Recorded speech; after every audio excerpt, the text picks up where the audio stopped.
In a small house on the edge of a village lived a boy named Daniel. He was curious but a little lonely. Other kids played together, while he preferred books and his own thoughts.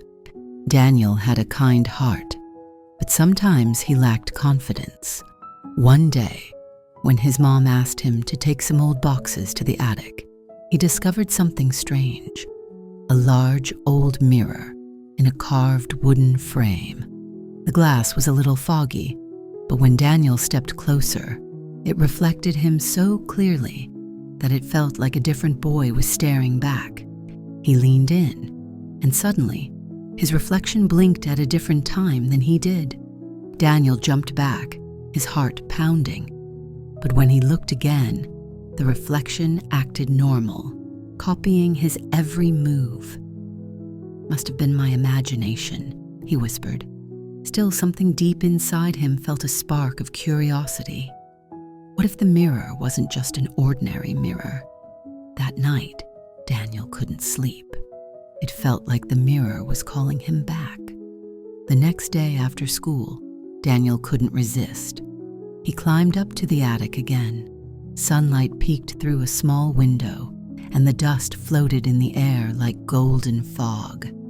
The mirror stood in the corner, slightly tilted forward, as if waiting for him. Daniel gathered his courage and stood in front of it. His reflection stared back, moving just like him.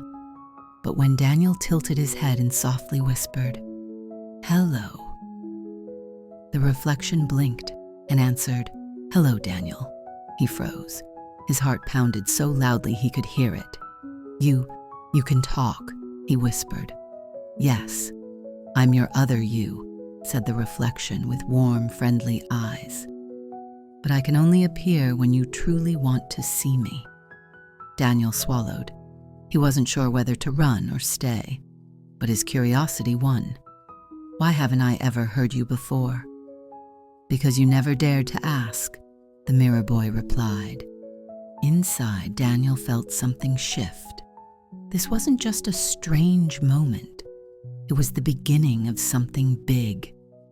Daniel stood in front of the mirror like it was a door to another world.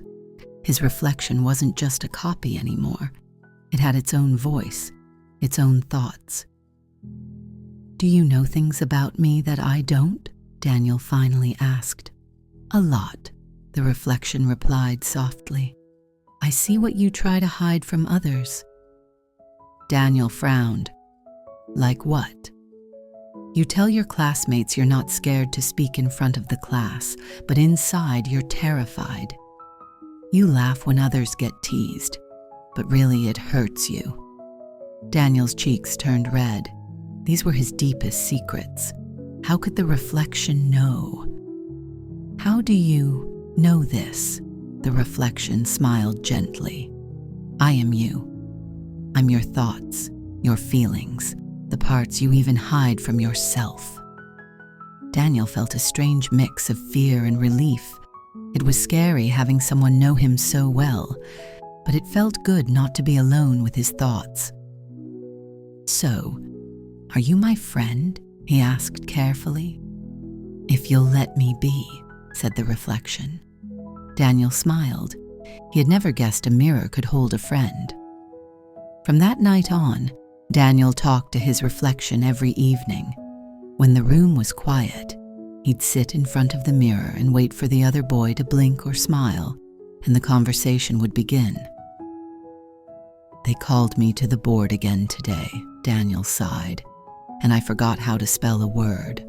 Everyone laughed. The reflection tilted his head, thinking, "Have you ever thought they weren't laughing at you, just at the moment? Haven't you ever laughed when someone made a mistake?" Daniel nodded slowly. "But why does it hurt so much? Because you let their words reach your heart. But if you accept yourself, even with mistakes, no one can truly hurt you." The next day, Daniel remembered those words. He still made a mistake, but he laughed it off, and noticed the class's laughter wasn't mean this time. For the first time, he didn't feel alone. That evening he rushed to the mirror, eyes eyes glowing. "You were right. I wasn't afraid today." The reflection smiled. "See? Everything you need is already inside you. I just help you remember it," Daniel realized. His new friend was helping him grow braver and stronger every day. A school holiday event was coming up, and Daniel's teacher chose him to recite a poem on stage. The moment he heard this, his knees felt weak. The whole class, the parents, the teachers, everyone would be watching. What if I forget the words? What if they laugh? Panic rose in his chest. That evening he rushed to the mirror. "I can't do it. I'll embarrass myself," he cried. The reflection looked calm. "You can. Don't think about those who might laugh. Think of the ones who will listen. Say it for your mom, for your friends, for yourself. And if you forget something, just smile. That will make you even stronger." Daniel wasn't sure, but the words stayed with him. On the day of the event, the stage felt huge. Lights were in his eyes, and everyone was staring. For a second, his mind went blank. Silence filled the room. Then he remembered, smile. So he did, first nervously, then warmly. The poem flowed from his lips, stronger with every line. When he finished, the room burst into applause. That night, Daniel stood before the mirror. "Did you see? I did it." The reflection winked. "I knew you would." After that day, Daniel changed. He smiled more, answered questions with confidence, even made new friends. But one question still echoed in his mind. Who was the reflection really? One evening he asked, "Why do you help me?"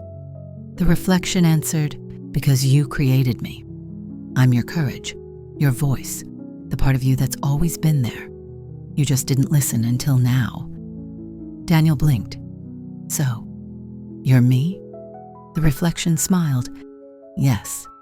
Everyone has a reflection inside, the part that believes in you even when you don't. I only appeared in a way you could understand." Daniel was quiet, letting the words sink in. He felt a peaceful warmth grow in his chest. "And if I stop seeing you?" he asked. "It means you're strong enough. But I'll never be gone. I'll always be with you." The words felt true and kind. Daniel was no longer the shy boy who hid from the world. He finally saw. His strength had always been there. Months passed. Daniel no longer feared tests, performances, or meeting new people. His friends noticed the change. Even Daniel couldn't believe he was the same boy who once hid behind his mom. But he remembered the mirror talks well. And even now, when he saw only his reflection in the glass, a normal boy with brown eyes, he knew that voice was still inside him, ready to help whenever needed. One day, his little sister Emma was scared to perform at her preschool show. "I can't do it. I'm too scared," she cried. Daniel knelt beside her, held her hand, and said, "I used to be scared too.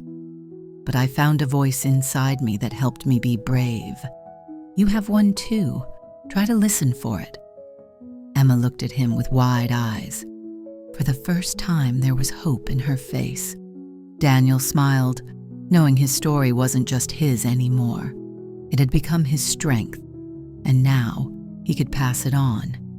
And every time he walked past a mirror, he quietly said, "Thank you," because he knew the biggest changes start when we finally believe in ourselves. Thank you for spending this time with me. If you enjoyed the story, give it a like and don't forget to subscribe so you don't miss the next one.